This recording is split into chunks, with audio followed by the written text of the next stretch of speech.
Hello दोस्तों। तो कैसे हैं आप लोग। Welcome to trade investor. अगर आप स्टॉक मार्केट में नए हो या फिर एक सीजन रिटेल ट्रेडर हो जो कंसिस्टेंटली प्रॉफिट्स बनाना चाहता है तो रुक जाओ, बिकॉज ये चैनल आपके लिए ही बना है। यहाँ आपको मिलेगा सब कुछ जो एक स्मार्ट इन्वेस्टर को चाहिए। Live trades, in depth chart analysis, long term investing strategies, trading psychology के टिप्स और तो और financial independence and retire early के कॉन्सेप्ट्स भी। और हाँ, मैं आपके साथ अपनी ट्रेडिंग और इन्वेस्टमेंट की जर्नी भी शेयर करूंगा और अपने लाइव ट्रेड्स भी दिखाऊंगा ताकि आप रियल टाइम में सीख सको। दोस्तों, ट्रेड इन्वेस्टर सिर्फ एक यूट्यूब चैनल नहीं है, ये एक मिशन है। हमारी कोशिश है कि हर एक रिटेल इन्वेस्टर को सही राह दिखाई जाए ताकि आप स्टॉक मार्केट में अकेले न महसूस करें। एक छोटी सी बात और, डिस्क्लेमर भी सुन लो। मैं कोई सेबी रजिस्टर्ड एनालिस्ट नहीं हूं। जो भी कंटेंट मैं यहाँ शेयर करता हूँ वो प्योरली एजुकेशनल पर्पसेस के लिए है।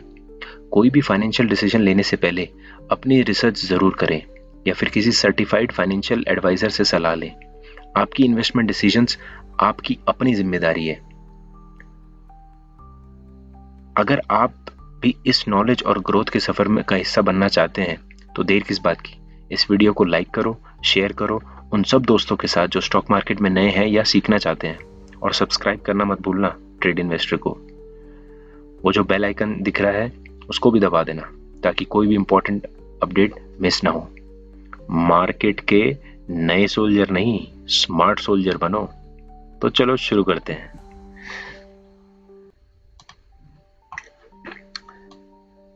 दोस्तों, आज हम एनालाइज करेंगे निफ्टी 50 का चार्ट और देखेंगे कुछ की लेवल्स। अगले वीक क्या एक्सपेक्ट किया जा सकता है, लास्ट वीक क्या रहा, यही सब कुछ। जहां तक बात करें लेवल्स की,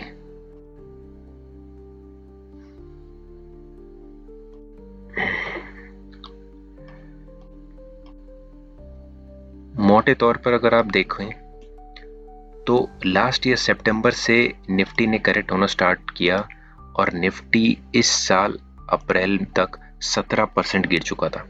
ऑल्दो लॉन्ग टर्म इन्वेस्टर के लिए बहुत ही अच्छा मौका था इन्वेस्ट करने का, और मैंने खुद ने इस समय दबाकर लमसम SIPs की, लमसम इन्वेस्टमेंट्स किए और इस पूरे सितंबर से लेके अप्रैल तक की ड्यूरेशन का बहुत फायदा उठाया।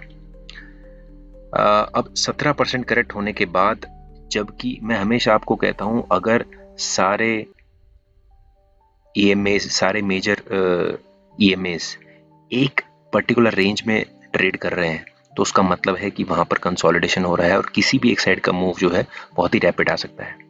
तो ये वाला जो जोन था आप यहाँ पे देख सकते हैं, ऑलमोस्ट 200, 150, 20 EMA चारों के चारों थोड़े एक बहुत ही फिक्स्ड रेंज में मूव कर रहे थे।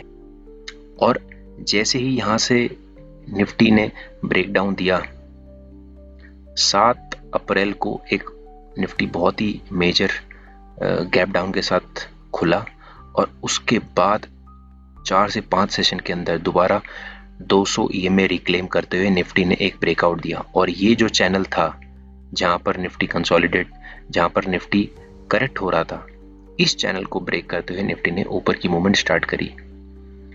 तो 17 अप्रैल को निफ्टी ने अपना 23,800 वाला 23,900 का लेवल लगभग ब्रेक किया और उसके ऊपर ट्रेड करना स्टार्ट किया। अब आप यहां से देखेंगे कि सारे मेजर EMAs का डाइवर्जेंस स्टार्ट होता है और एक तेजी का माहौल दोबारा निफ्टी रिक्लेम करता है। देखते हैं कुछ प्रोमिनेंट लेवल्स।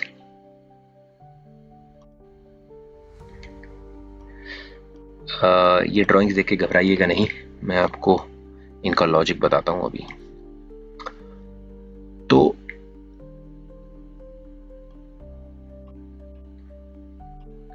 हाँ जी, अगर आप इस जोन पर फोकस करें तो ये मंथली लो 24,500 से लेकर लगभग 25,150 तक की जो रेंज है, इसमें निफ्टी ने मई से लेके और जून तक पूरा ऑलमोस्ट 2 महीने कंसोलिडेट किया है।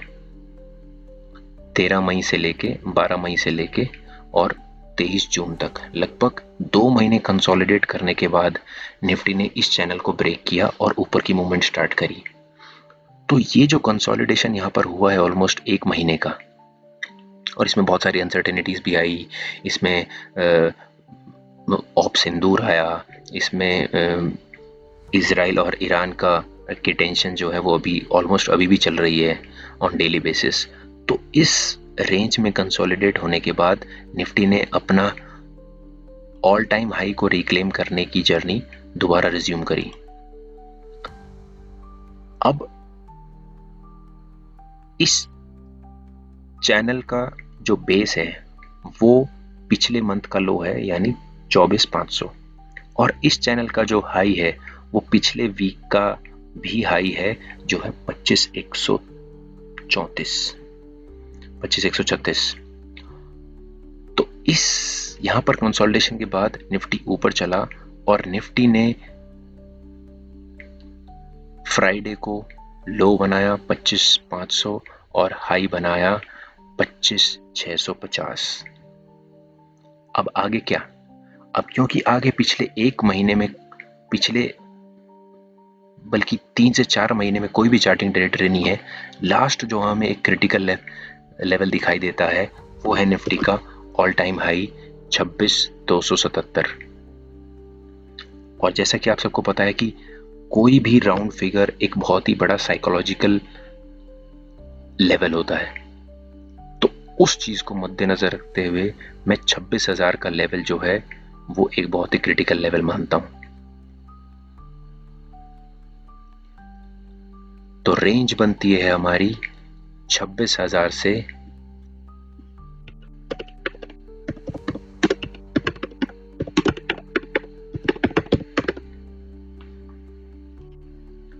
'तो ये जो ब्रैकेट आता है 26 से 26,300 वाला, इसको मैं एक मीडियम टर्म के नजरिए से रेजिस्टेंस कंसिडर करूंगा। अगर निफ्टी मंडे ओपनिंग में 26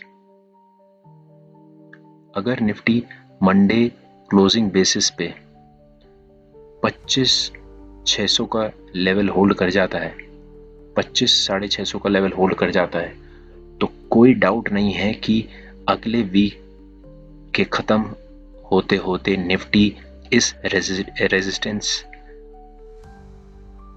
जोन को टेस्ट करना शुरू कर देगा, जिसका मतलब है 26,000 को टच करना, जिसका मतलब है 26,000 को रीटेस्ट करेगा निफ्टी अगले वीक के खत्म होने तक।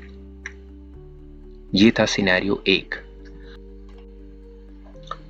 अब अगर इजराइल ईरान से रिलेटेड कोई बुरी खबर आती है तो होगा प्लान बी चालू, यानी निफ्टी दोबारा करेक्ट कर निफ्टी दोबारा।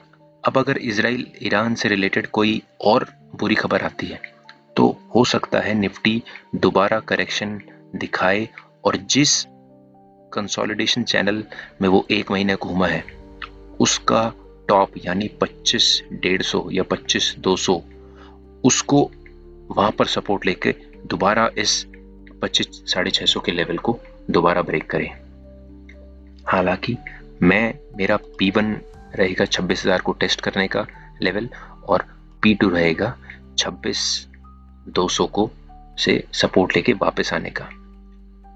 मीडियम टर्म से लॉन्ग टर्म में निफ्टी बुलिश ही है, लेकिन शॉर्ट टर्म में अगर करेक्शन आया तो इस कंसोलिडेशन चैनल से सपोर्ट लेके फिर वापस ऊपर जा सकता है।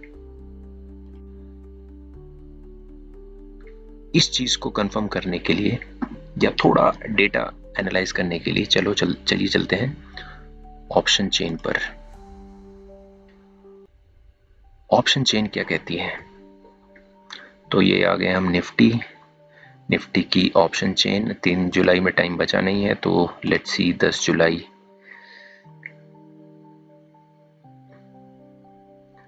तो अगर आप ओपन इंटरेस्ट देखें, नीचे 25,000 का पुट लगभग 10,90,000 के आसपास इसमें ओपन इंटरेस्ट है, और ऊपरी तौर पर 26,000 की कॉल यानी 12,36,000 के आसपास ओपन इंटरेस्ट लगभग इसमें है 26,000 की कॉल पर।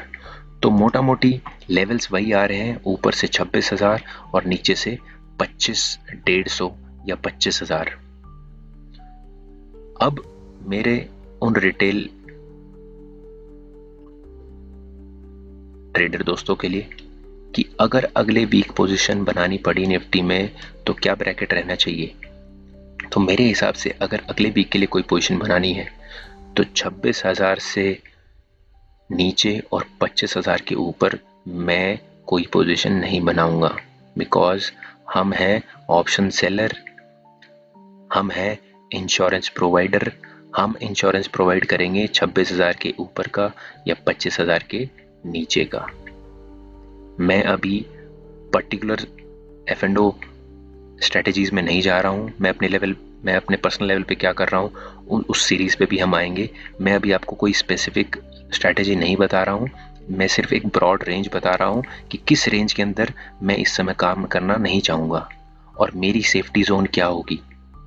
मेरी सेफ्टी जोन होगी ये जो कंसोलिडेशन चैनल है इसका बेस, यानी 24,500 से लेकर 24,900 24,800 के आसपास का लेवल, और ऊपर मेरी सेफ्टी वाली जोन होगी 25,300 से लेकर 26,300 से लेकर 26,500 26,600 तक की रेंज।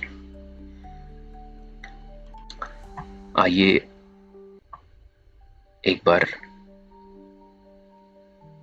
मैक्स पेन देख लेते हैं।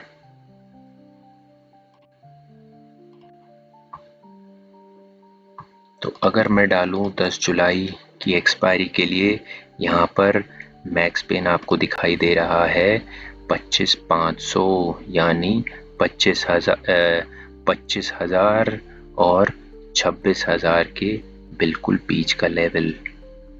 आई think I need not explain what is max pain, वो सभी को पता होगा, लेकिन ब्रॉड रेंज वही आती है 25,000 से 26,000। तो अगले लेवल अगर निफ्टी करेक्ट होता है तो सपोर्ट लेगा 25,150, और अगर निफ्टी यहाँ से ऊपर की जर्नी स्टार्ट करता है तो 26,000 से लेकर 26,250 के आसपास रेजिस्टेंस फेस कर सकता है। दोस्तों ये था नेक्स्ट वीक के लिए निफ्टी का चार्ट एनालिसिस। इसी तरह के चार्ट एनालिसिस के लिए फ्यूचर में भी हमसे जुड़े रहें। मैं चार्ट एनालिसिस की एक अलग सीरीज़ और एक मेरी पर्सनल ट्रेडिंग जर्नी की अलग सीरीज़ जारी रखूँगा। दोस्तों एक इमोशनल अपील है, रिटेल इन्वेस्टर्स का दर्द सिर्फ रिटेल इन्वेस्टर ही समझ सकता है, और आपको स्टॉक मार्केट में फ्रॉड करने वाले, स्कैम करने वाले बहुत मिलेंगे। मेरी बस आपसे यही अपील है, मेरा एक होल हार्टेड एफर्ट है कि मैं जिस पेन से, जिन प्रॉब्लम से मैं गुजरा हूँ, मैं वो अपने रिटेल इन्वेस्टर्स, अपने दोस्तों, अपने भाइयों के साथ शेयर कर सकूँ, उनको बता सकूँ कि मैंने क्या गलती की और आपको क्या नहीं करनी है, और स्टॉक मार्केट के मेजर डूज और डोंट्स क्या हैं। एटलीस्ट अगर कुछ सही नहीं कर पा रहे तो वो गलत नहीं करना है। तो दोस्तों मुझे आशा है कि आप मुझे मेरे इस एंडेवर में सपोर्ट करेंगे। अगर आप मेरे साथ इस जर्नी का, इस ग्रोथ के सफ़र का हिस्सा बनना चाहते हो तो प्लीज़ आई रिक्वेस्ट इस वीडियो को लाइक करो, शेयर करो उन सब दोस्तों के साथ जो स्टॉक मार्केट में नए हैं, सीखना चाहते हैं, और सब्सक्राइब करना प्लीज़ मत भूलना ट्रेड इन्वेस्टर को। बेल आइकन, वो जो वहाँ पे घंटी दिख रही है, उसको भी दबा देना प्लीज़, ताकि कोई भी इम्पोर्टेंट अपडेट मिस ना हो। याद रखना, मार्केट के नए सोल्जर नहीं, स्मार्ट सोल्जर बनना है। चलो मिलते हैं नेक्स्ट वीडियो में। Thank you so much. जय हिंद, जय भारत।